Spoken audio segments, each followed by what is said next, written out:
गुरुर्ब्रह्मा गुरुर्विष्णु गुरुर्देव महेश्वर गुरुर साक्षात परम ब्रह्म तस्मै श्री गुरुवे नमः। वसुदेवं सुतं देवं कंसचाणूरमर्दनं देवकी परमानंदं कृष्णं वंदे जगद्गुरुम्। अखंडमंडलाकारं व्याप्तं येन चराचरं तत्पदं दर्शितं येन तस्मै श्री गुरुवे नमः। सच्चिदानंद रूपाय विश्वेतपत्यादिहेतवे त्रापुत्रे विनाशाय श्रीकृष्णाय वै नमः। प्रणव भवन कुमार खनवन पाव ज्ञान धनजा हृदय अगार बसे राम सचावधन अतुलित बलधामम हेम शैलावधि हम धनुर्वन किसान ज्ञान नागिणम सकल गुण निधानम वारणम धीशम रघुपत प्रिय भक्तम बात जातम नमः। अपने इष्ट देवता, इष्ट गुरु, संत समाज, ब्राह्मण समाज सभी के लिए यथायोग प्रणाम। जय श्री राधे, जय श्री कृष्ण। श्रीमद् भागवत कथा दिव्य आनंदमयी पावनमयी कथा पर आधारित भक्ति ज्ञान वैराग्य में प्रवचन निरंतर आप श्रवण कर रहे हैं। राजा परीक्षित के हृदय की जो शंकाएं हैं, जो वेदना है, उनका समाधान सुखदेव जी महाराज कर रहे हैं। राजा परीक्षित के हृदय की जो शंकाएं हैं, जो प्रश्न है उनके, उन्हीं को सामने पा करके उनका समाधान कर देते हैं सुखदेव जी महाराज। केंद्र है वो परीक्षित जी महाराज। उन्हें विश्वास दिलाया गया कि आप चिंता ना करें, आपके पास जो 7 दिन का समय है, इसी में आपके आत्म कल्याण का मार्ग आपको प्राप्त हो जाएगा। आप वो सिद्धियां प्राप्त कर लोगे जो वर्षों में प्राप्त होती हैं। बड़े बड़े यज्ञ करके, समाधि ले करके बड़े बड़े संत लोग जिन सिद्धियों को प्राप्त करते हैं, वो तो आपको इन 7 दिवस में ही हो जाएंगी। ये विश्वास दिला दिया। आप अधोगति को नहीं जाएंगे, आपके पूर्वज लोग भी अधोगति को प्राप्त नहीं होंगे। राजा परीक्षित के हृदय में जब ये विश्वास हो गया कि सुखदेव जी, मेरे गुरुदेव जो कुछ कह रहे हैं वो अच्छा कह रहे हैं और सही कह रहे हैं, दृढ़ता अर्थात विश्वास उत्पन्न हो जाता है। परंतु सने सने जहां कहीं भी कहीं शंका होती है तो उसे वो अपने गुरुदेव के सामने उड़ेल भी देते हैं, संकोच रहे, निसंकोच। सत्संग में यही एक बहुत महत्वपूर्ण अंग है कि हमारे हृदय में कोई भी पीड़ा है, कोई वेदना है, कोई शंका है, उसे सतगुरुदेव के सामने अवश्य रखें।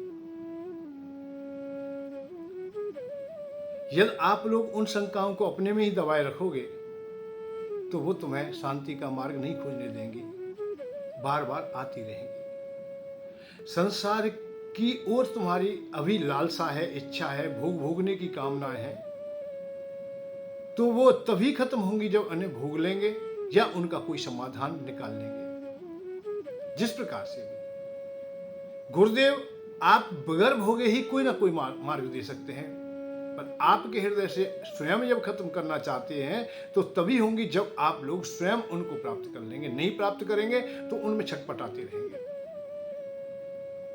जैसे अधूरे योग को हम अपना लेते हैं, घर को छोड़ दिया है, पत्नी को छोड़ दिया है, बच्चों को छोड़ के चले गए हैं, परंतु विषय हमारे हृदय से नहीं गए हैं। और जब जब विषय हमारे सानिध्य में आएंगे, जब जब विषय सानिध्य में आते हैं, तो हम अपनी तपस्या को छोड़ देते हैं, अपने लक्ष्य को छोड़ देते हैं और उसमें परिणत हो जाते हैं, क्योंकि विषय अपनी ओर खींच लेते हैं। बस यही बात आप लोगों के हृदय तक पहुंच जाए कि हमें करना क्या है,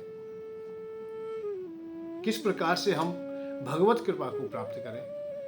संसार में रह के, घर गृहस्थी में रह के भी हम संसार में किस प्रकार से अच्छी प्रकार से रहें, जिससे कि हमारी आगामी जो यात्रा है वो सुगम हो जाए। तो संसार को कई प्रकार से समझाया जाता है, स्थूल रूप में भी, सूक्ष्म रूप में भी। इसे माया रूप में भी समझाया जाता है, तो ब्रह्म में भी समझाया जाता है कि परमात्मा भी यही है। परमात्मा भी हम लोग देखते हैं तो इस संसार में ही देखते हैं। सिया राम में सब जग जाने, हर जगह है भगवान। मया सर्वम इदं व्याप्तम मयि सर्व प्रतिष्ठितम। भगवान कह रहे हैं कि मैं सब जगह हूँ, सब जगह स्थित हूँ, हर जगह प्रतिष्ठित हूँ। तो संसार को भी परमात्मा के रूप में जाना जा सकता है और संसार को माया के रूप में भी जाना जा सकता है।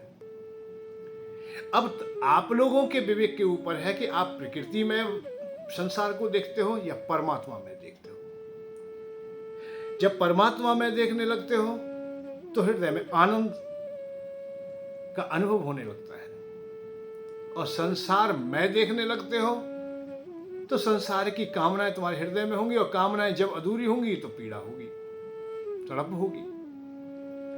इसलिए अब ये संतों के द्वारा, महात्माओं के द्वारा, शास्त्रों के द्वारा, पुराणों के द्वारा, वेदों के द्वारा हमें बताया जाता है, या उनसे हम लोग जान पाते हैं, सीख पाते हैं कि हमें करना क्या है, सत्य क्या है, ये सत्य है, वो सत्य है। जैसे कल उदाहरण दिया था कि अष्टावक्र महामुनि महाराज जनक से यही बात कहते हैं, जो तुमने स्वप्न देखा था वो ना तो वो सत्य था, और जो आज राजा हैं आप लोग, ये भी नहीं है।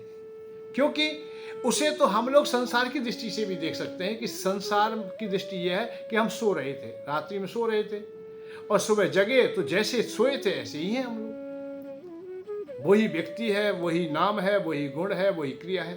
परंतु रात्रि में जो सो रहे थे, जो घंटे, 2 घंटे, 4 घंटे का तुम्हारे पास में जो समय था सोने का, उस समय आप लोग राजा भी बन सकते हो, उस बीच में आप लोग निर्धन भी बन सकते हो, आपको बहुत लाभ भी हो सकता है, हानि भी हो सकती है, और आप उसी में हो। ऐसा नहीं कि आप नहीं हो, आप उपस्थित हो वहां। स्वप्न जब देखते हैं उस समय कोई हो या ना हो, सहायक हो या ना हो, जिन्हें देख रहे हैं उनका ध्यान उसमें हो या ना हो, पर यह अटल सत्य है कि आप वहां हैं, आप उसका अनुभव कर रहे हैं, अच्छे का बुरे का, जैसा भी स्वप्न देखा जा रहा है उसका अनुभव कर रहे हैं, उसके साथ चल रहे हैं आप लोग, एक पल के लिए उससे दूर नहीं है। तो आप साक्षी तो हो, आप हो वहां पर, और जो कुछ कर रहे हो उसे तुमने सत्य मान लिया है, इसका नाम स्वप्न है। भाई स्वप्न को अपना मान लिया है, इसीलिए उसका अनुभव कर रहे हो, उसके दुख सुख में आप लोग परिणित हो गए हो, मान अपमान में, लाभ हानि में, हर क्रिया में आप लोग जुड़ चुके हो। तो स्वप्न कब हुआ? वो स्वप्न का भाव है कि स्वप्न जो अपने भाव प्रकट किए तुमने, अंतर आत्मा में आए, मन में आए, बुद्धि में आए, चित्त में आए, और जितनी भी क्रियाएं तुमने की थी वो सहज से ही अपने नहीं थे। जो किया था वो किया था, परंतु है नहीं। जो स्वप्न देखा है वो अधूरा है, शाश्वत नहीं है, क्योंकि जैसे ही तुम्हारी नींद खुली उसके बाद में वो स्वप्न की जो दुनिया थी वो खत्म हो गई, जबकि वहां आप लोग उपस्थित थे, हर अवस्था में थे, परंतु उसको आप लोगों ने ही नकार दिया कि वो तो मैं स्वप्न देख रहा था। राजा बने थे तो आप भी सोच लेते कि बड़ा आनंद आ रहा था भाई, परंतु वो सब बेकार है, क्योंकि वो स्थिर नहीं है। जबकि वो स्थिर था, अर्थात तो उसमें तू मन लगाए बैठा था। और ऐसे ही स्थिर हम लोग इस संसार को देख लेते हैं। जैसे स्वप्न में हम स्थिर हो गए थे, उसमें मन बुद्धि चित्त हमारे सब कुछ चला गया था, उसी को हमने सत्य मान लिया था, दुख सुख का अनुभव भी किया था, ऐसे हम संसार में भी रहते हुए इसको हम सत्य मान लेते हैं। तो विद्वान लोग यही उदाहरण देते हैं कि ये जो देख रहे हो तुम, ये विश्व इंद्रजालम मिदम भ्रांति कल्पित रज्जु शर्वता आनंदम परमानंदम साबोधस्य सुखी चरा। इंद्र जाल के समान, जादूगर के समान दिखाई दे रहा है।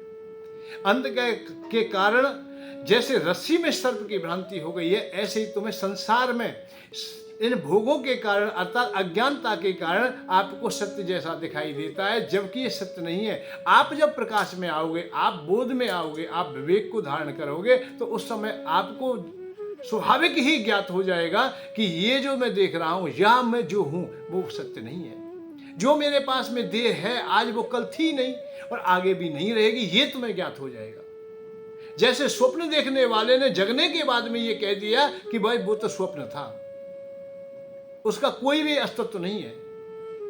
जबकि देखा था फिर भी उसका कोई अस्तित्व नहीं है। प्रमाण स्वयं था, साक्षी स्वयं था, फिर भी कोई भी फिर स्थिरता नहीं है। ऐसे ही मुनीषी लोग कहते हैं ये संसार तुम्हें दिख रहा है, ये दिखते दिखते भी फिर भी नहीं है, क्योंकि स्थिर नहीं है, ये सदैव के लिए नहीं है। सदैव के लिए क्या है? शाश्वत क्या है? भाई परमात्मा। जो परमात्मा को पा लेता है वो शाश्वत हो जाता है, क्योंकि इस दुनिया में सदैव रहने वाला कोई है तो वो परमात्मा है। बाकी बाद में जितना भी दृष्टिगोचर होता है, मन बुद्धि चित्त के द्वारा तुम धारण करते हो, स्वीकार करते हो, वो एक दिन चला जाएगा, बदल जाएगा, परिवर्तन हो जाएगा। परमात्मा ही एक ऐसा है, ना वो छोटा होता, ना बड़ा होता, ना लंबा है, ना चौड़ा है, वो तो जैसा है जैसा ही है, उसमें कोई परिवर्तन नहीं होता है, वो तो आनंदमय है। श्रीमद् भागवत कथा दिव्य आनंदमयी पावनमयी कथा बहुत अच्छी प्रकार से सुखदेव जी को समझाया जाता है। अनेक अवतारों का वर्णन हो रहा था, कहीं भी चंद्रवंश का वर्णन होता है तो कहीं सूर्यवंश का वर्णन होता है। मनु जी से इक्ष्वाकु उत्पन्न होते हैं, इक्ष्वाकु के वंशज जब आगे चलते हैं तो बैन राजा होते हैं। बैन राजा अच्छे राजाओं में नहीं माने गए, ऋषियों के द्वारा इनको श्रापित कर दिया जाता है, इनकी मृत्यु हो जाती है, तो इन्हीं शरीर का ही मंथन करके इनसे पृथ्वी को पैदा किया जाता है, जो पृथ्वी को समुचित बनाते हैं। इन्हीं के नाम से धरती माँ का नाम पृथ्वी होता है, और यहीं से राजा की प्रणाली प्रारंभ होती है। विशेष करके रंजन किया है उन्होंने धरती माँ को, इसलिए राजा कहा जाता है। इसी वंश में आगे चल के युवनाश होते हैं, युवनाश के मानधाता होते हैं। मानधाता भी बड़े विचित्र। युवनाश के संतान नहीं थी, उन्होंने ऋषियों के द्वारा पुत्रष्टि यज्ञ कराया है। पुत्रष्टि यज्ञ हो जाता है, रात्रि में विश्राम करते हैं, प्रातः काल उसमें जो जल मंत्रित किया गया था उन्हें रानियों के लिए दिया जाएगा, स्नान आदि करके आ जाए। पर रात्रि में ही राजा को प्यास लगती है और राजा उस घड़े के जल को पान कर लेते, पी लेते हैं। कौन? युवनाश। जब प्रातः काल देखा है, होता लोगों ने देखा, आचार्यों ने देखा है कि भाई घड़े का पानी कहाँ गया जो हमने मंत्रित किया था, राजा ने स्वीकार कर लिया कि मैंने तो पी लिया, रात्रि में मैं ही मुझे प्यास लगी थी इसलिए मैंने पी लिया। ब्राह्मणों ने स्पष्ट कह दिया, राजन वो तो मंत्रित जल था कि जो भी उसे पान करेगा वो संतानवान होगा। अब तो आपके ही उधर से संतान होगी, क्योंकि जल तो बच चुका है। समय चक्र चलता है, राजा अब गद्दी पर बैठे हुए हैं और पेट बड़ा होने लगे, गर्व बढ़ने लगा। तो महलों में जाती हैं तो रानियां उनका उपहास करती हैं, और गद्दी पर बैठते हैं तो मंत्रिमंडल भी, कि राजा कहें कि रानी कहें, रानी है या राजा है, स्त्री है या पुरुष है, इस प्रकार की अवहेलना जैसा होने लगा। राजा को बड़ा दुख होता है, पीड़ा होता है। अपमान की जो घड़ी थी वो बड़ी गहरी हो जाती है। अपनों से ही अपमानित हो रहे थे, इसलिए वो जंगल में चले गए। जंगल में पहुंच गए हैं, वहीं रहने लगे हैं। समय आता है, अब गर्भ बढ़ते बढ़ते कब तक बढ़ेगा भाई, वो तो निकलेगा। अब पुरुष के गर्भ में अतः पेट में कोई संतान पल रही है तो उसके लिए कोई मार्ग नहीं मिलता है। महाभारत में आती है इसकी कथा दिव्य बहुत अच्छी प्रकार से, कि राजा की कोख को फाड़ करके वो शिशु बाहर निकलता है। अर्थात अश्विनी कुमार उस समय जो देवताओं के वैद्य हैं उन्होंने उनका उपचार किया है, कोख को फाड़ करके उस शिशु को निकाला है। वहां देवता लोग भी आते हैं, बेचारा रोदन करता है, रोदन कर रहा है। जब रो रहा है तो अब भाई अब भूख लगी है तो उसे कुछ ना कुछ चाहिए। अब फिर वो दूसरी और परेशानी सामने खड़ी हो जाती है कि उनको अब दूध कहाँ से पिलाया जाए। अब पुरुष के तो स्तन भी ऐसे नहीं होते हैं कि जो दूध पिला दे, भाई वो तो माँ के ही हैं, स्त्री के ही हैं। तो देवराज इंद्र ने अपनी तरह उंगली उनके मुंह में दे दी, उसी में से अमृत पान करा दिया है कि वन की जाओ पुष्ट हो जाओ।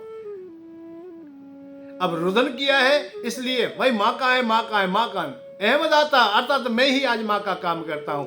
अहम दाता अर्थात मैं दाता, मान दाता, यहां नाम उनका मान दाता हो जाता है। मान दाता है जिनके कोई भी नहीं है, उसका मैं हूं। उन्हें दिव्य वरदान भी दिए जाते हैं। बड़े प्रतापी राजा रहते हैं मानधाता। समय चक्र चलता है, इन्हीं के वंश में आगे त्रिवंदन होते हैं, त्रिवंदन सत्यव्रत होते हैं। सत्यव्रत को ही हम लोग सत्यव्रत को ही कभी त्रिशंकु कहा गया, या सत्यव्रत के त्रिशंकु होते हैं। त्रिशंकु के हरित होते हैं, हरिश्चंद्र होते हैं, हरिश्चंद्र के रोहित होते हैं, रोहित के हरित होते हैं, हरित के चंप, चंप के सुदेव, सुदेव के विजय। आगे चल के इसी वंश में भावुक होते हैं, भावुक और सगर होते हैं, सगर के असमंजस, असमंजस के अंशुमान, अंशुमान के दिलीप, दिलीप के भागीरथी होते हैं, भागीरथ होते हैं जो गंगा माँ को धराधाम में लाए थे अपने पूर्वजों का उद्धार कल्याण करने के लिए। भागीरथ के शत्रु, शत्रु के सिंधुद्वीप होते हैं, सिंधु आयतास होते हैं, आयतास के ऋतुपर्ण होते हैं। ऋतुपर्ण ये हैं जो राजा नल के मित्र रहे हैं, और इनके होते हैं सौदास, सर्वकाम, सर्वकाम सौदास, सौदास के मित्र। ये मित्र से है, सौदास एक ही नाम है, और कलमास पात्री, तीन नाम एक ही राजा के हैं, अतः सौदास के हैं। सौदास के अस्मक होते हैं। अस्मक का भी जन्म इसी प्रकार से होता है, जब वर्षों तक इनकी पत्नी के गर्भ से बाहर से शिशु नहीं आता है तो उन्हें बड़ी गिलानी होती है कि अड़ोस पड़ोस में तो बहुत बच्चे पैदा हो रहे हैं पर मेरा शिशु क्यों नहीं पैदा होता है। तो वो अस्म माने एक पत्थर का टुकड़ा लेके गर्भ में प्रहार करते हैं, उससे गर्भ चौ जाता है और वो बालक पैदा होता है। इसीलिए पत्थर के प्रहार से पैदा होने के कारण उस बच्चे का नाम अस्मक रखा है। अस्मक के आगे चल के मूलक होते, मूलक के दशरथ, दशरथ के इडबे, इडबे के विश्व, विश्व के खंडवांग, खंडवांग के दीदवाऊ, दीदवाऊ के रघु, रघु के अज, अज के दशरथ होते हैं। ये दूसरे दशरथ है। और महाराज दशरथ के भगवान राम होते हैं। ये भगवान के 24 अवतारों में ही विशेष अवतारों में आते हैं भगवान श्री राम जी। बहुत सुंदरता से इनकी दिव्य कथाओं का संग है। भगवान राम के दिव्य चरित्र का गुणानुवाद तो वाल्मीकि रामायण के द्वारा भी किया गया है, और कलयुग में तो तुलसीकृत बाबा ने तो बहुत अच्छी प्रकार से इसकी व्याख्या की है, बहुत सुंदरता से। आज का वक्ता प्रवक्ता कोई भी कितना भी विद्वान क्यों ना हो, पर बगैर रामायण के अर्थात तुलसीकृत रामचरितमानस के बगैर नहीं बोल सकता है। कहीं ना कहीं तो उसे तुलसी बाबा की आवश्यकता पड़ी ही जाएगी, चाहे कितना भी वो संस्कृत पढ़ा है, कितना भी बड़ा विद्वान है, जब वो सत्संग करेगा, जब बोलेगा तो कहीं ना कहीं से कोई ना कोई चौपाई आ जाती है। और तुलसी बाबा ने रामायण को कितना अच्छा से किया है। हे रामा परशुतमा नर हरे नारायण केशवा गोविंदा गणध्वजे गुणनिधि दामोदरी माधवा। हे कृष्णा कमलापते युद्धपते श्रीपति वैकुंठाधिपति चराचरपति लक्ष्मीपति हो पाए मां। भगवान की स्तुति गान बहुत सुंदरता से की जाती है, बड़ा आनंद आता है। भगवान श्री राम का दिव्य चरित्र की व्याख्या तुलसी बाबा ने बहुत सुंदरता से की, और तुलसी बाबा तो तुलसी बाबा है। जब रामायण, देखो समय के अनुसार हर चीज बदलती है, युग बदलते हैं, रहना सहना बदल जाता है, खाना पीना बदल जाता है, वाणी के शब्द भी बदल जाते हैं। कुछ शब्द मर जाते हैं तो कुछ नए उत्पन्न हो जाते हैं। कितने शब्द ना जाने मर चुके हैं, कितनी वस्तुएं मर चुकी हैं, और कितनी का निर्माण हो चुका है, प्राकट हो चुका है। आज की अवस्था में तो हम देख रहे हैं रोजाना नए नए चीज, आयुध से लेकर के वस्त्र, खान पीन, रहन सहन, 56 प्रकार के भोजन की बात थी, आज तो यही नहीं अंदाजा लग रहा है कि कितने प्रकार के व्यंजन हैं। वस्त्रों की बात करें तो वस्त्रों का पता ही नहीं। पहले तो हो सकता है कि कपास से ही वस्त्र बनते हों, परंतु आज हम देख रहे हैं कि न जाने किस किस चीज के वस्त्र बन जाते हैं। तो आज तो बहुत चीजों का निर्माण हुआ, तो युग के अनुसार होता है। जब देखा है कि संस्कृत आम भाषा स्थिति में नहीं रही है, तुलसी बाबा ने जब देखा है कि बस विद्वान लोग संस्कृत की बात करते, बस संस्कृत को सब लोग नहीं समझ पाते, तो उन्होंने श्री रामचरितमानस को हिंदी में ही अंकित किया है, अवधि में अंकित किया है, जिससे सरल भाषा में हर कोई समझ ले, और बहुत अच्छी प्रकार से उन्होंने व्याख्या की है। जब वंदना करते हैं तो सबसे पहले वो गुरुदेव की लिए वंदना करते हैं। बंदौ गुरु पद पदम परागा सूरज सुवास सरस अनुरागा। गुरु श्री गुरु पद नख मन गण ज्योति सुमरत दिष्ट। हाँ, गुरु के चरणों की वंदना करते हुए सुमरत दिव्य दिष्ट ही होती, अर्थात हृदय में बड़ा आनंद प्राप्त होता है। गुरुदेव की वंदना उन्होंने प्रारंभ की है। मैं इसलिए इस शब्द को कह रहा हूं कि तुलसी बाबा ने जो प्रार्थना की है, कहां से की है? बंदो गुरुपद, गुरु जी से प्रारंभ कर दिए कि जो भी हमारे इष्ट गुरु हैं, आज भी हम लोगों को उनको आदर करना चाहिए, गुरुजनों को, सबको, जिन्होंने हमें जीवन दिया है, जिन्होंने हमें बोलना सिखाया है, जिन्होंने हमें विवेक दिया है, जिन्होंने ज्ञान दिया है, जिन्होंने हमें जीने के हर पगडंडी को चलना सिखाया है। ऐसे गुरुदेवों के लिए हमेशा नमन करना चाहिए, प्रणाम करना चाहिए। उन देवताओं के लिए भी प्रणाम करना चाहिए। बंदो गुरुपद, बंदो प्रथम महीश्वर चरना, अर्थात महीश्वर, मह के देवता अर्थात भूमि के देवताओं का भी यहां वंदन किया है उन्होंने, अर्थात ब्राह्मणों के लिए भी नमन किया है। कौन से ब्राह्मण? मोह जनत संशय सभरना। अब बात आती है यही कि हम लोग निरंतर ये बात कहते हैं कि ब्राह्मण पूजनीय, ब्राह्मण पूजनीय। हाँ भैया, जन्म से ही उसको ये अधिकार मिल जाता है, परंतु जन्म के बाद में जब क्रियात्मक होता है तो कर्म के अनुसार छिन भी जाता है। ये भी रामायण में है और शास्त्रों में है, पुराणों में है। यदि ब्राह्मण अपने विवेक को सही नहीं रखता है, अर्थात विषय भोगी मात्र हो जाता है, जबकि ये स्पष्ट कहा गया है, यह तन कर फल विषय न भाई, स्वर्ग स्वल्प अंत दुखदाई। अरे ब्राह्मण का शरीर केवल विषयों के लिए नहीं है, विषय तो केवल इतने ही है जो प्रकृति को विशेष अति आवश्यक है, अनिवार्य है, नहीं भोगों के लिए नहीं है, ये योग के लिए है। वही ब्राह्मण आदर के योग होते हैं और नमन करते हैं। यहां भी तुलसी बाबा यही बात इशारा कर रहे हैं, हम लोग ध्यान नहीं दे पाते। मोह जनत संशय सब हरना, बंदव प्रथम महीश्वर चरना। सबसे पहले तो यह बात ध्यान दीजिए कि तुलसी बाबा ने गुरु की पूजा की है, आदि की है, उपासना की है, पर प्रथम शब्द नहीं रहा है। और प्रथम शब्द क्या क्या है उन्होंने? बंदव अर्थात चरण बहुर, बंदव प्रथम, मही प्रथम शब्द रखा है, महीश्वर चंद्र, ब्राह्मणों को प्रथम, अर्थात पहला सम्मान में किसे दे रहा हूं? ब्राह्मणों को। जबकि उन्होंने वंदना कर ली है, अपने गुरु जी की वंदना कर ली है, फिर प्रथम शब्द की आवश्यकता क्या पड़ गई? ये बड़े गहरा रहस्य है। फिर आवश्यकता क्या हुई?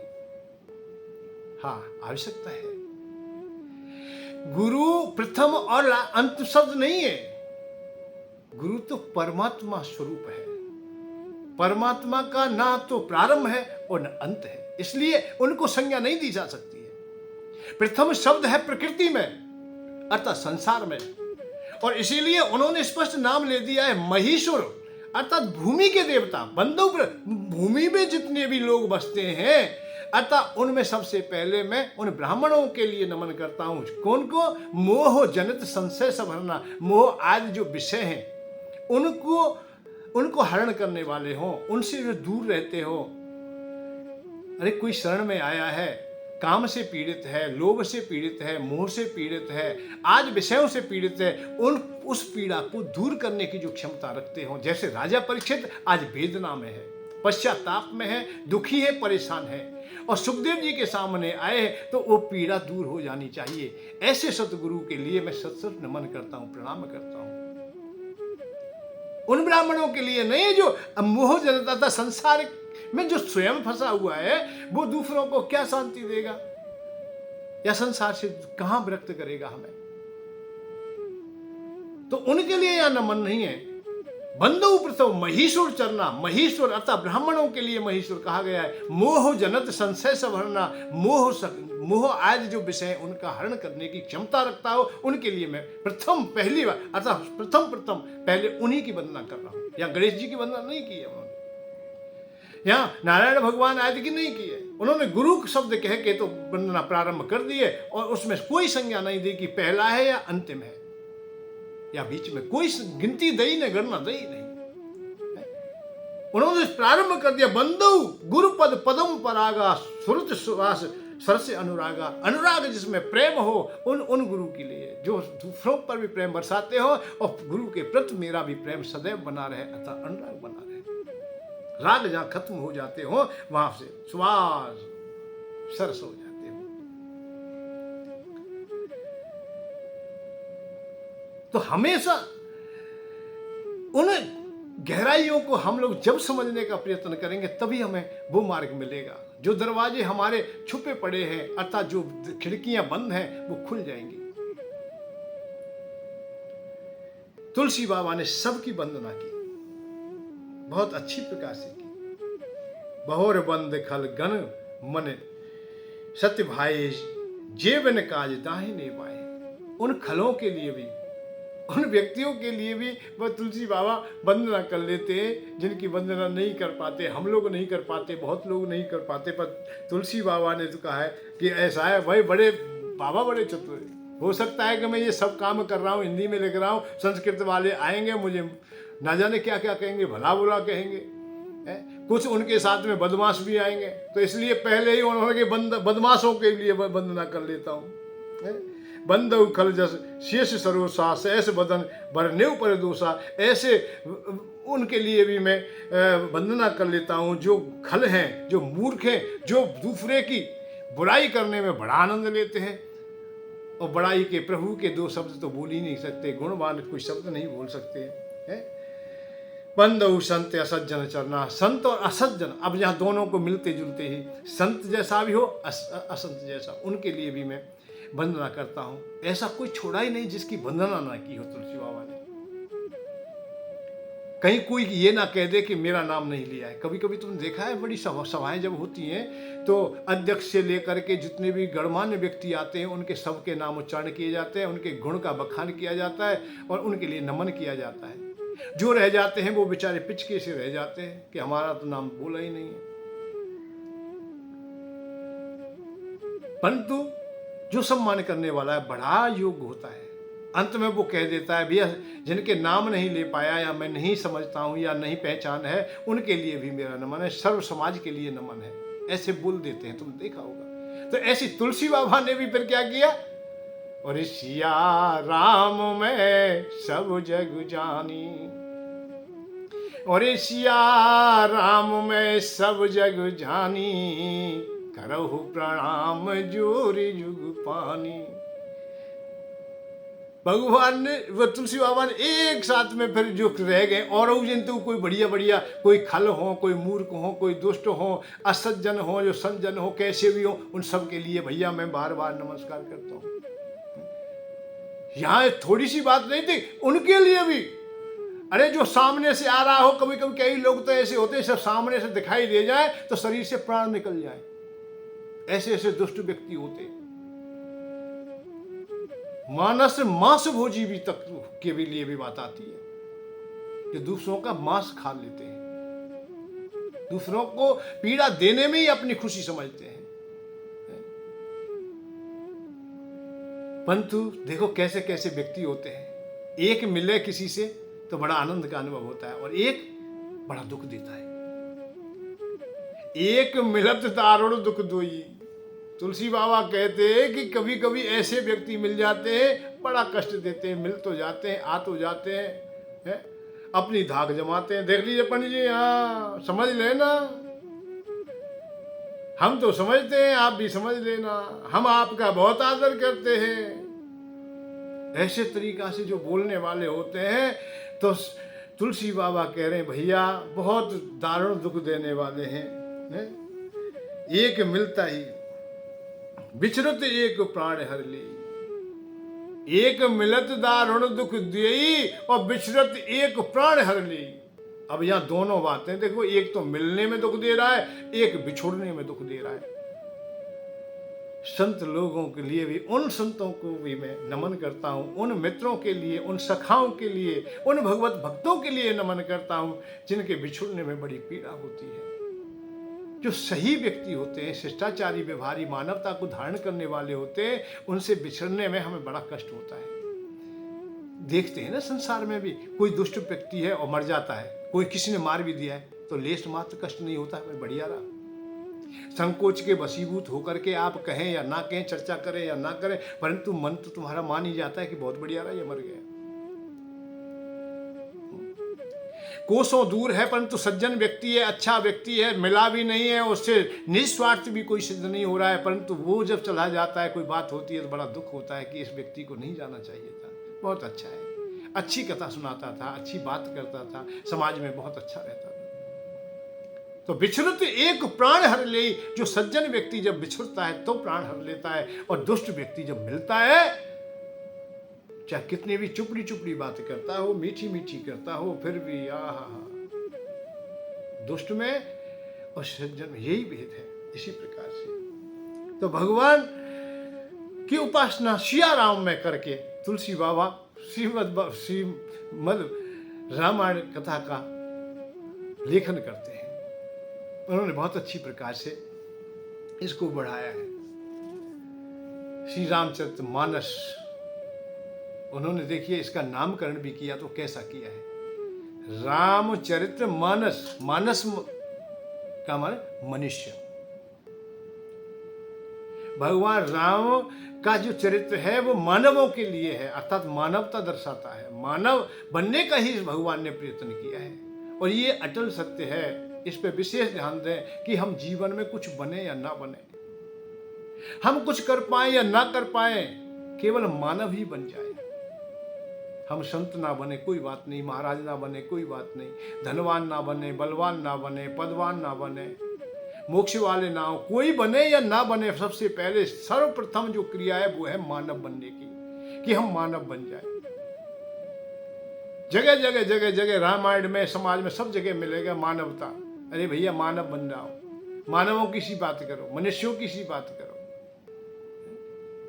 भगवान ने स्वयं कहा है मनुष्य, मनुष्य शब्द है, बड़े भाग्य मानस तन पावा, मानस शब्द है यहां।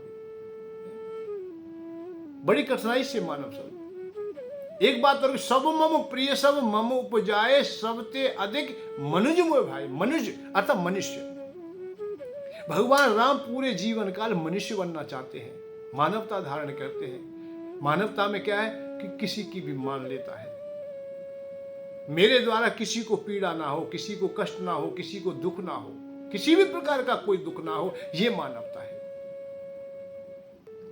भाई धर्म क्या है, ये पूछा गया, बहुत जगह पूछा जाता है कि धर्म क्या है, कि धर्म की बात करते हो, धर्म की बात कर, पर धर्म है क्या?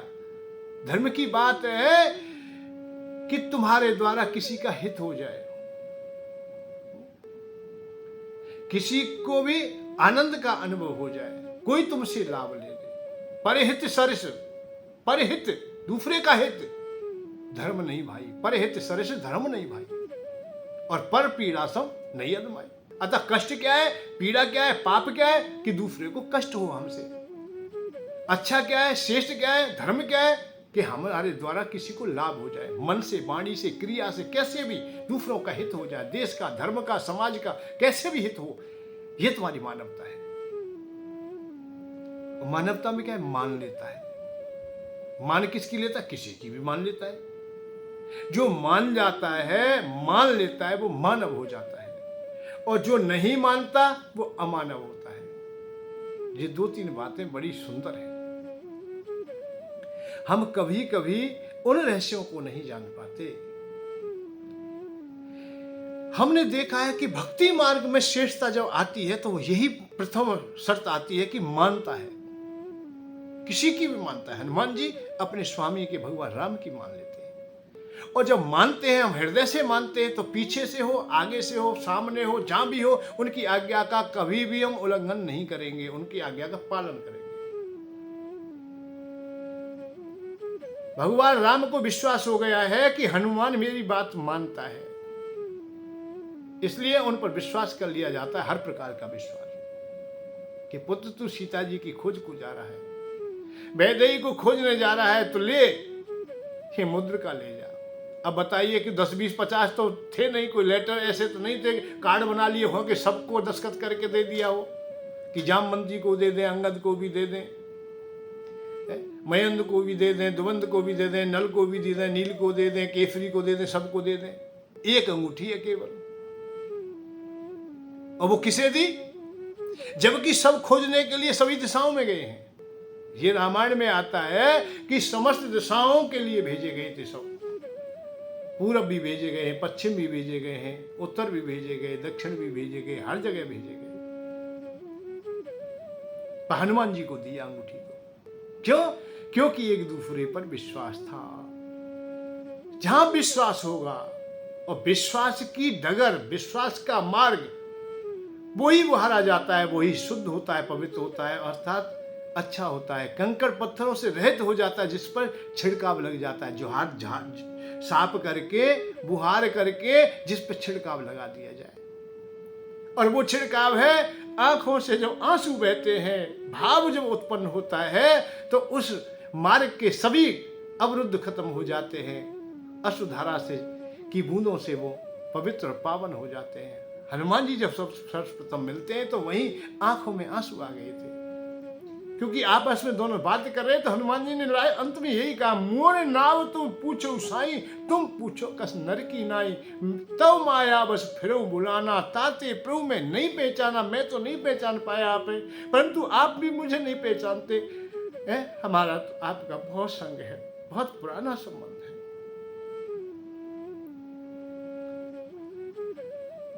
जब प्रेम देखा जाता है तो प्रेम की डगर इतनी मजबूत हो जाती है कि उससे फिर नहीं हटा जाता। वो लीक ऐसी भारी हो जाती है, फिर नई लीक की आवश्यकता ही नहीं पड़ती।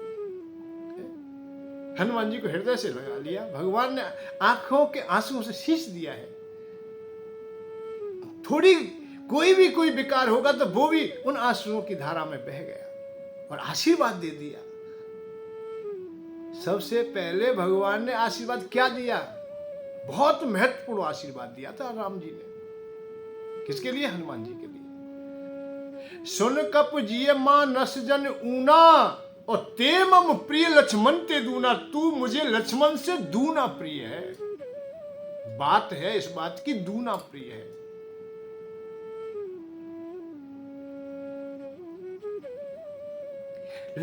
ऐसा जीवन काल में कभी समय आया कि मुझे तुझ में और लक्ष्मण में से, दोनों में से एक को चुनना होगा,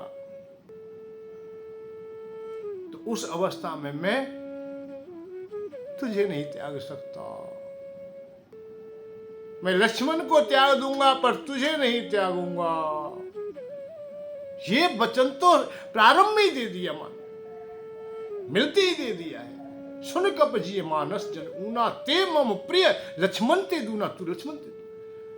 रामायण को हम पढ़ के देखते हैं, हमें अनुभव होता है जब समय चक्र घूमता है और काल आता है, भगवान राम के पास शर्त रख दी जाती है कि भगवान राम की और काल की जब बात हो रही थी तो उस समय कोई ना आए। ये यदि प्रतिज्ञा को कोई भंग करेगा, उस एकांत में कोई दूसरा आ जाएगा तो उसे मृत्यु दंड स्वीकार करना पड़ेगा। तो ऐसी घटना घट जाती है। भगवान राम और अतिथि रूप में जो काल है वो बैठा हुआ है, धर्म बैठा है, धर्मराज बैठे हैं। उस समय दुर्वासा जी आते हैं, उनकी वाणी से बाध्य होकर के लक्ष्मण भैया चले जाते हैं कि आपसे मिलने के लिए दुर्वासा जी आए हैं, वो विलंब नहीं कर पाते। तो वहां ये निर्णय हो ही जाता है कि लक्ष्मण की तो मृत्यु निश्चित है। बहुत प्रिय होते हुए भी रामायण में सबसे पहले भगवान राम ने किसी को त्यागा होगा तो पूरे चरित्र में केवल लक्ष्मण को त्यागा है। राज्यसभा में उसे देश निकाला दिया है, मृत्यु दंड जैसा दिया है, वही दंड पर हनुमान जी को नहीं होगी। हनुमान जी के लिए जब बात आती है कि तो ऋणी मान लिया था अपने को। सुन सुत तोय उरण में नाही, देखो कर विचार मन माही। अरे सुत, अरे बेटा, मैं तो इससे तो तेरा तो ऋणी हो गया हूं, मैं उरण हो ही नहीं सकता। ना हिन तात उरण में तो ही, देखो कर विचार। मैंने देख लिया विचार करके, मैं उरण नहीं हो सकता। तो जो मान लेता है, जहां भी मान लेता है, हनुमान जी ने फिर जीवन भर माना ही। भगवान राम ने जो कुछ कहा उसको स्वीकार कर लिया। जब जब वो बात आती है, पूरा चरित्र है, बहुत सुंदर है, जहां भी देखते हैं हनुमान जी कहीं भी अधूरे नहीं रहते हैं। भरत भैया अपने भैया की मान लेते हैं कि ले जा, पिता की बात है, हम दोनों को निभानी चाहिए। भरत भैया अपने भैया की मान लेते हैं, श्रवण कुमार अपने माता पिता की मान लेते हैं। जो जिसकी मान ले, यहां यही बात आती है, जो जिसकी मान ले, गुरु की मान ले, गुरु ने कह दिया वो सत्य है, वो सही है, अटल है। जब देवर्षि नारद की मान लेते हैं तो भगवान मिल जाते हैं, लक्ष्य मिल जाएगा, निश्चित मिल जाएगा। शबरी मां अपने गुरुदेव की मान लेती हैं तो लक्ष्य मिल जाता है। जहां जहां बात आएगी मानने की, मानने में मानवता है, और मानवता को तू अपना लेता है तो फिर कहना ही क्या है। वही श्रेष्ठता है, वही आनंद की घड़ियां है। और जो नहीं मानता वो फिर अमानव हो जाता है। बस मानने की बात है, नहीं माने मत माने भैया, ये जीवन तो मिथ्याचारण में जाएगा ही जाएगा। आज है कल ना रहेगा। आज तुम्हें दिखाई दे रहा है, कल में बदल जाए, कल नहीं रहेगा। मिथ्या जीवन के कागज पर सच्ची कोई कहानी लिख। जो मान लेता है तो वो एक कहानी लिख देता है, उनकी चर्चा हो जाती है, आने वाला युग उनसे कुछ सीख लेता है, जीने का मार्ग खोज लेता है। और जो नहीं मानते, जो अमानव हो जाते हैं, वो वहीं समाप्त हो जाते हैं और खो जाते हैं। कितने लोग हैं रोजाना जाते हैं, उन्हें कोई पूछने वाला नहीं होता है। अड़ोसी पड़ोस में, अड़ोस पड़ोस में भी मैंने बड़े बड़े आश्चर्य देखे। अड़ोस पड़ोस में भी चर्चा नहीं है, परिवार में भी चर्चा नहीं है। 12 दिन भी पूर्ण रूप से उनकी चर्चा नहीं कर पाते कि हमारे ये पिता थे, हमारे ये भाई थे, हमारे संबंधी थे। क्यों?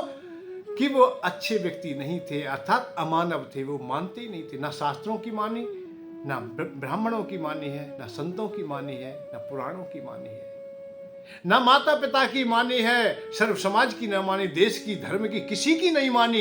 इसीलिए वो अभक्त होकर के मर गए। इसलिए उन्हें कोई नहीं पूछने वाला है, दुष्काल में पड़ गए। भक्त हो जाइए, आप देश के होइए, धर्म के होइए, किसी के होइए, और किसी की भी मानिए। मानने की कला तुम में आ जाए। मैं तो भाई किसी की नहीं मानता, मैं तो अमुक की मानता हूं, मैं अपने गुरु की मानता हूं, मैं माता की मानता हूं, मैं पिता की मानता हूं, मैं भाई की मानता हूं, मैं अपने पति की मानती हूं, अर्थात पति की मान लो। और कोई ना मिले तो पत्नी की मान लो। पति का मतलब भी पत्नी से ही है, एक दूसरे के पूरक है दोनों।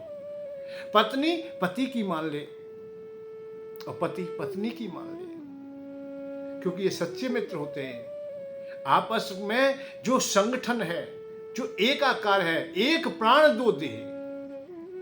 पति पत्नी को इसीलिए अर्धांगनी कहा है, आधा अंग कहा है, आदि आत्म सम्मिलित है, उसमें अलग नहीं है। इसलिए एक पत्नी की भी मान लेनी चाहिए। और जो नहीं मानते हैं वो तो फिर व्यर्थ हो ही जाते हैं,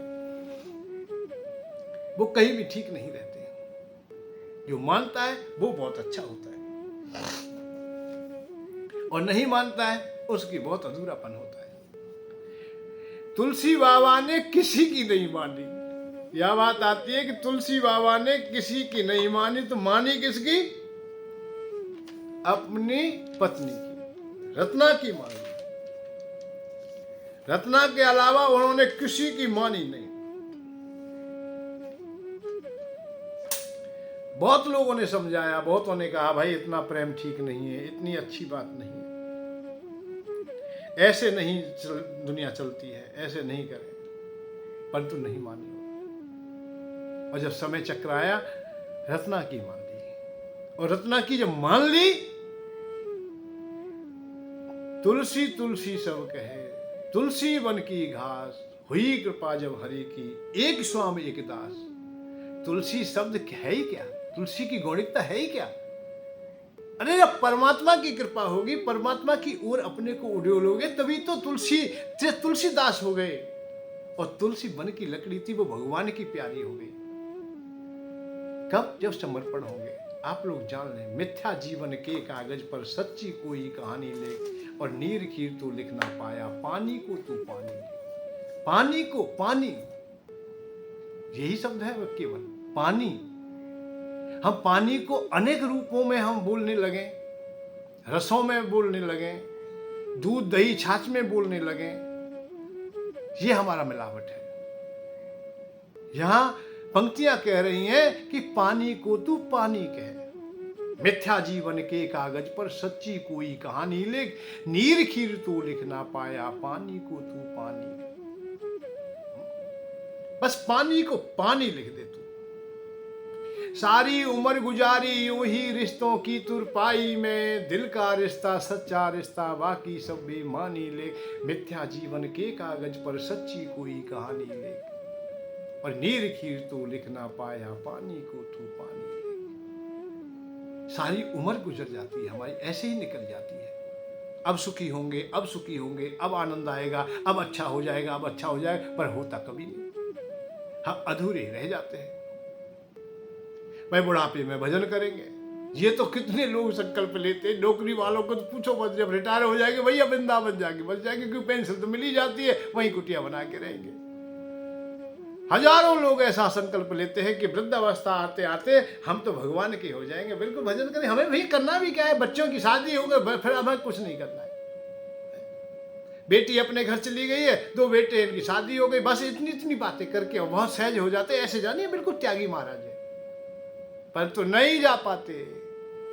सारी उम्र गुजारी यूं ही रिश्तों की तुरपाई में, अरे दिल का रिश्ता सच्चा रिश्ता बाकी सब बेमानी लेख, मिथ्या जीवन के कागज पर सच्ची कोई कहानी ले।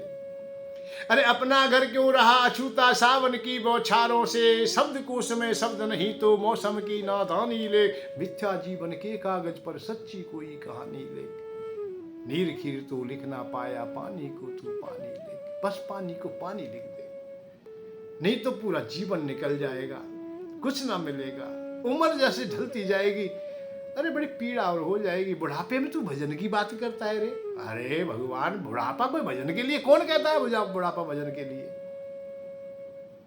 आंख में तने का जाला, बता क्या करेगा, दर्शन कर लेगा? आंखों से जब दिखाई नहीं देगा तो दर्शन क्या करेगा? आंख से तने का जाला और नाक से बहेगा नाला। आप लोग थूकता भी चाहे, नाक भी सुनकना चाहे तो दूर नहीं जा सकती, वो मुंह में ही लिपट जाती है पूरी, पूं पूं करके मुंह को सान लेते हैं। आंख में तने का जाला, नाक से बहेगा नाला, और लाठी से पड़ेगा पाला। 2 पैरों से चलता था सदैव, अब 3 पैर हो गए, लाठी से पड़ेगा पाला। अरे वृद्ध अवस्था आनी है, ये वृद्ध अवस्था निश्चित आएगी, तुझे चारों ओर से घेर लेगी, बाल पक जाएंगे, झुर्रियां छा जाएंगी, चारों ओर सब अंग अपना अपना मार्ग समेट लेंगे, अर्थात ये अपना काम करना छोड़ देंगे। वृद्ध अवस्था आनी है। बैठे बैठे पड़े पड़े करते रहोगे मल मूत्र त्याग, बैठे बैठे पड़े पड़े क्या करोगे? मल मूत्र त्याग, वही की वही थूकते रहोगे। पीक दानी दूध मत धरियो लाला, यही नजीक लाया, मुंह पर न ठाड़ो हो जाए, रात में मुंह पर न जाओ भैया, पेशाब करिए भैया, यही व्यवस्था कर दे। बच्चों से चिल्लाता रह जाता, कोई नहीं सुनने वाला होता है। अब कह रहे हो तुम भजन करेंगे, कमर में दर्द अलग है, घोटून में दर्द अलग है, नाना प्रकार की पीड़ा है, आंखें ते दिखे ना है, कान ते सुने ना है, स्वाद कोई आवे ना है, चलो जाए ना है, शरीर में पीड़ा ही पीड़ा, दर्द ही दर्द है। खांसी ऐसी उठे जो रात भर बैठे बैठे निकल जाए।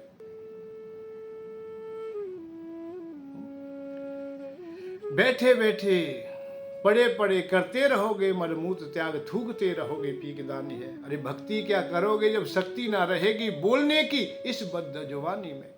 इसीलिए भक्ति साधन योग कर और भोगों से वियोग कर, राम को मत भूल प्यारे इस जवानी में। अरे जब तड़ो शरीर है, बढ़िया शरीर है, जब भक्ति प्रारंभ कर भाई, अच्छा लगेगा भगवान को। आज सेवा करना चाहता है किसी की तो सेवा, अरे भाई हमने ऐसा ही तो देखा है, कई भक्त तो ऐसे आ गए हमारे पास में कि हमें ही सेवा करनी पड़ती है उनकी। भाई ये कोई भक्ति ना है। गुरु पे सेवा करवावे, प्रभु पे सेवा करवावे तो बढ़िया बात नहीं। सबसे सेवक धर्म कठोरा, सेवक ये बनते हो तो जिस जान को जानिए इस बात को। अरे सेवक तब हो जब गुरु की सेवा करो, प्रभु की सेवा करो। प्रभु पर गुरु पर तुम सेवा करवावे का भक्त रहे हो तो बहुत बढ़िया। अरे बड़े मनु भक्ति भैया तुम तो, कि भगवान ही करेंगे। कमर के दर्द उठाना जा, उठाएंगे भी उठाएंगे, वही व्यवस्था करेंगे। ना पैसा कमावे, पेंशन है तो चुपचाप धर ले, माने बाकी काम है भगवान करेंगे। ये कोई भक्ति नहीं है। भक्ति का मार्ग अपने को सजोगे सही प्रकार से, अरे समय से पहले से अभ्यास करता तो ये दिवस देखना ही नहीं पड़ता। भगवान तो फिर तुम्हें सहायता कर लेंगे, अपना मान लेंगे। फिर ब्याज में नहीं, लोभ में नहीं। लोभ से आप कहे कि भगवान के हैं हम लोग, वैसे सत्य तो यही है कि भगवान के ही है, क्योंकि ये दुनिया तो छोड़नी है ही है और छूट जाएगी। मत छोड़ो, खूब पकड़े रखो, भगवान पर कोई असर नहीं है। और संत महात्मा वक्ता फिरता और मुझ पर भी कोई फर्क नहीं है। मत छोड़िए, कुछ मत छोड़िए, खूब फंसे रहो, हम पे क्या फर्क पड़ रहा है। एक ना एक दिन तो आप ही छूट जाएगा, ना चाहते हुए भी तुमसे छूट जाएगा। सब चीज छूट जाएगी। जिसे पकड़ रहा है, जो जिस चीज को पकड़े बैठा है वो छूट जाएगी। पत्नी को, बच्चों को, पैसे को, धेले को, जिसको भी। और ये शरीर भी, जिस शरीर को पकड़े बैठा है ये भी छूट जाएगा। जब छूटना है तो हम क्यों द्वंद्व में पड़े। मत छोड़े तो, अरे पहले छोड़ने का प्रयत्न कर लेगा, अभ्यास कर लेगा तो मरते समय दुख नहीं होगा। बस इतनी बात है। इतना अभ्यास कर ले कि मर अच्छी प्रकार से जा, सही प्रकार से जा, लोगों के बीच में तू सही व्यक्ति हो जा। तेरे मरने पर दुनिया रोए। अरे तू आया है रोते रोते, पर तो दुनिया को तू रुलाते हुए चला जा। तेरे प्रेम के आंसू कोई बहा दे, ऐसा बन जा। इसी को मानव कहते हैं। हारा जगत दुहाई देकर, ढाई आखर की हर बार। अरे मीरा का यद नाम लिखे तो, यह तू ढाई आखर लिखता है, सब कुछ जानता है। हारा दुहाई देकर, सारा जगत दुहाई दे रहा है कि ढाई आखर, ढाई आखर, ढाई आखर। अरे ढाई आखर ही तो है। राम है तो ढाई आखर, कृष्ण है तो ढाई आखर, विष्णु है तो ढाई आखर, दुर्गा है तो ढाई आखर। अक्षर है ढाई ढाई ढाई। ढाई का बड़ा रहस्य है। अर्थात परमात्मा के लिए तू समर्पित हो जाता। राधा की यह नाम लिखे तो मीरा भी दीवानी लिख। मिथ्या जीवन के कागज पर सच्ची कोई कहानी लिख। नीर खीर तू लिख ना पाया, पानी को तू पानी लिख। बस प्रेम मोहब्बत बहुत लिखा है, लैला मजनू राजा हीर। माँ की ममता प्यार बहन का इन लफ्जों की मानी ले। मिथ्या जीवन के कागज पर सच्ची कोई कहानी ले। नीर खीर तो लिख ना पाया, पानी को तू पानी ले। सारी उम्र गुजारी यूं ही रिश्तों की तुरपाई में। बस तुम्हारा जीवन ना चला जाए, इसके लिए अपने को सही ओर ले आइए। श्रीमद् भागवत कथा पर आधारित भक्ति ज्ञान वैराग्य में प्रवचन निरंतर आप सुनते रहेंगे। कल की श्रृंखला में भगवान राम के दिव्य चरित्रों के ओर हम आगे अग्रसर होते हैं। जय श्री राधे, जय श्री कृष्ण। धन के साथ धर्म की ओर, सुख की खोज।